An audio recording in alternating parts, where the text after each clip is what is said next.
25 taon nang nagbibigay serbisyo ang Coronadal Water District sa kanilang mga concessionaires. Sineserbisyohan nila ang mahigit sa 6,000 water consumers sa Coronadal City. At dahil sa dedikasyon nilang mabigyan pa ng sapat na serbisyo ang kanilang concessionaires, mas pinag-ibayo pa nila ang kanilang pasilidad at ginawa ang water treatment facility.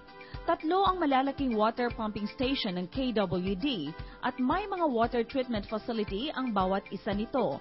Ang water treatment facility ng KWD ay kauna-unahan sa Visayas at Mindanao.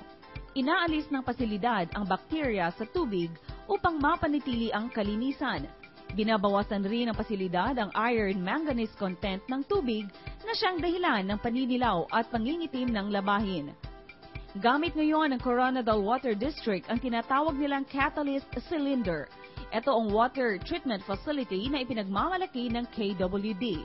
Galing sa ibaba ng lupa ang tubig, mahigit sa 90 meters ang pagkabaon ng pipe na ito. Dumadaan ito sa tubo patungo sa chloride dioxide generator. Dito hinahalo ang kemikal na chloride dioxide sa mga pipes na dinadaluyan ng tubig.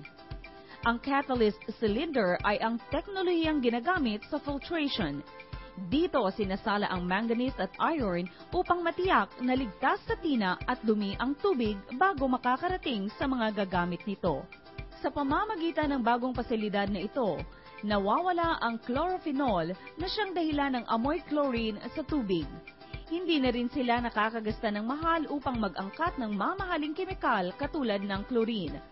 At dahil hindi na sila nakakagasta ng malaki sa bagong pasilidad ng kanilang ginagamit, tinitiyak ng Board of Directors ng KWD na mura at makakatipid ang mga concessionaires sa tubig.